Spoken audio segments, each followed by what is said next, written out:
Hello everyone, আসসালামু আলাইকুম। Sister এভরিতে সবাইকে ওয়েলকাম। প্রায় 1 মাস পরে আমি নিউ একটি ব্লগ নিয়ে আসলাম। এতদিন ব্লগ ছাড়তে পারিনি। আমরা অনেকদিন পর একটা বিয়ের দাওয়াত পাইলাম, তো সেই বিয়ের দাওয়াতে আমরা যাচ্ছি। নানার বন্ধুর ছেলের বিয়ে ছিল। আমরা যে বিয়েতে যাচ্ছিলাম সেই বিয়েতে এই ছেলেগুলোও যাবে। নানার বন্ধু নাকি যে ছেলেগুলার মামা হয়, তার জন্য তারা বাসা ভালো করে চিনে। তো নানার বেশি একটা মনে নেই লোকটার বাসা। তো ছেলেগুলো আমাদেরকে নিয়ে যাবে। তো একটা অটো নিয়ে আমরা যাব। অটো থামিয়ে এখন আমরা উঠবো।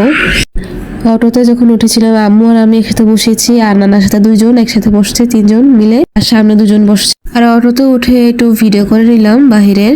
তো হোস্টেলের সামনে অনেক সুন্দর সুন্দর করে আর্ট করেছিল অনেকে, তা আপনাদেরকে কিছুটা দেখিয়ে নিলাম। আর আমাদের সাথে একটা মহিলাও উঠেছিল, সে নাকি কোথাও যেন যাবে প্রফেসর পাড়ার মধ্যে। আমাদের সাথে উঠে গেল উনি। উনি অবশ্য বিয়েতে যাবে না, শুধু অটো পাচ্ছিল না বলে আমাদের সাথে উঠে গেল। দেয়ালের মধ্যে যেসব আর্টগুলো করা হয়েছিল সেগুলো অনেক সুন্দর হয়েছিল। আমি দেখে পুরো মুগ্ধ হয়ে গেলাম। আম্মুর আর আমার কিছুটা ভিডিও নিয়ে নিলাম। প্রায় আমার বিয়ের বাড়ি গেটের সামনে এসে পড়লাম, তাই আমি একটু ভিডিও করে দেখাচ্ছি বিয়ের বাড়ি গেটটা কিরকম করে সাজিয়েছে। বিয়ে বাড়ি যে প্যানেল টাঙিয়েছিল বাহিরে, এটা নর্মাল ছিল, বাট ভিতরে গিয়ে দেখি এত সুন্দর করে সাজিয়েছে যা বলার বাহিরে। ভিতরে ঢুকে দেখি অনেক সুন্দর করে সাজিয়েছে। কে কার সাথে বিয়ে করছে তাও সাজিয়ে রেখেছে অনেক সুন্দর করে, তাদের পরিচয়। এটা দেখে সুন্দরই লেগেছিল।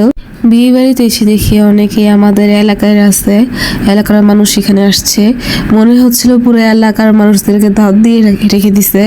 মনে হয় চাঁদপুর শহরের সব মানুষ এসে পড়েছে এখানে। এই বিয়ের মধ্যে মানুষের ভিড়ের কারণে দাঁড়াতেই পারছিলাম না।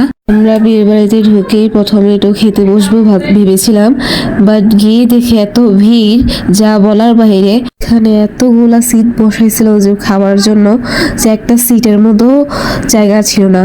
একটা সিটের সামনে মানুষ দাঁড়িয়েছিল সেই সিটে বসার জন্য। মানুষের এত ঢাকাঢাকি ছিল যা বলার বাহিরে। মনে হচ্ছিল পুরো চাঁদপুর শহর সব এলাকার থেকে মানুষ দাওয়াত দিছে। আমাদের অনেক পরিচিত মানুষকেও দেখছি এখানে। ফাইনালি অনেকক্ষণ দাঁড়িয়ে থাকার পর বসার জন্য জায়গা পাইছি, খাবো যে আমরা। পরে দিয়ে টেবিল পরিষ্কার করে দিচ্ছে আমাদেরকে, আর প্লেটে সব সার্ভ করতেছে আমাদেরকে। আর আমরা সবাই হাত ধুয়ে পানি ফেলিয়ে দিব। আর আমাদেরকে এই বিয়ে বাড়িতে খাবার হিসেবে ছিল ভেজিটেবল, মুরগি, তো গরু, তারপর কি ছিল, চিংড়ি মাছ ছিল। আমাকে অনেকগুলো পোলাও দিয়ে ফেলেছিল ওনারা, তো বেশি একটা পোলাও খেতে পারিনি আমি। তারপরও সব কিছুই নিয়েছি খাওয়ার জন্য, করে খেয়েছিলাম। এখন সবাইকে রোস্ট দিচ্ছে একটা করে। আমাদেরকে গরু গোস্ত সার্ভ করবে, তার জন্য গরু গোস্ত এনেছিল। আমাদের খাওয়া দাওয়া শেষ করার পরে বিয়ের বাড়ির ডেকোরেশন দেখিয়ে দিয়েছিলাম। ডেকোরেশনটা অনেক সুন্দর ছিল। এদিকে সবাই টুকটাক ছবি তুলছিল ভিউটা সুন্দর থাকার কারণে। ও যে স্টেজের মধ্যে বসেছিল তার কিছু ভিডিও ক্লিপ নিয়ে বলছিলাম, কিন্তু ক্লিপ নিতে গিয়ে দেখে এত মানুষের ভিড় যা বলার বাহিরে। এত মানুষের ভিড় থাকার কারণে বেশি একটা ভালো করে ভিডিও করতে পারিনি। অনেক কষ্টে অল্প করে ভিডিও করতে পারছি। এত ঢাকাঢাকি ছিল যা বলার বাহিরে এখানে। আর নানা এখানে দাঁড়িয়েছিল, তো নানাকে বলছিলাম, নানা তুমি একটু এখানে দাঁড়াও, তোমাকে ছবি তুলে দিব। তার জন্য নানা দাঁড়িয়েছিল। নানাকে ছবি তুলে দিয়ে তখন আমরা চলে যাচ্ছিলাম। তখনই আম্মুর মামতো ভাইয়ের সাথে দেখা হয়ে যায়। তো দূর থেকে ভিডিও করতে করতে মামার কাছে নিয়ে গিয়েছিলাম।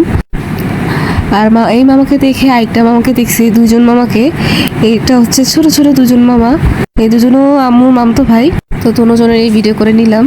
আমার ছোট ছোট দুজন মামাও আছে। সো গাইস, আমরা এখন বের হয়ে যাব, তার জন্য হাঁটতে হাঁটতে সামনে যাচ্ছি।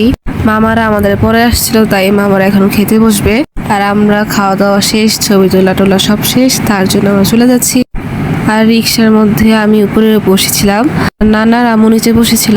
আর উপরে বসার কারণে একটু ভিডিও করতে গেছিলাম। ভিডিও করতে গিয়ে দেখি এত জোরে ধাক্কা খাইছি রিক্সার সাথে, পুরো মাজা ভেঙে যাবে এমন অবস্থা। অনেক কষ্টে অল্প কটুক ভিডিও করছি আমি।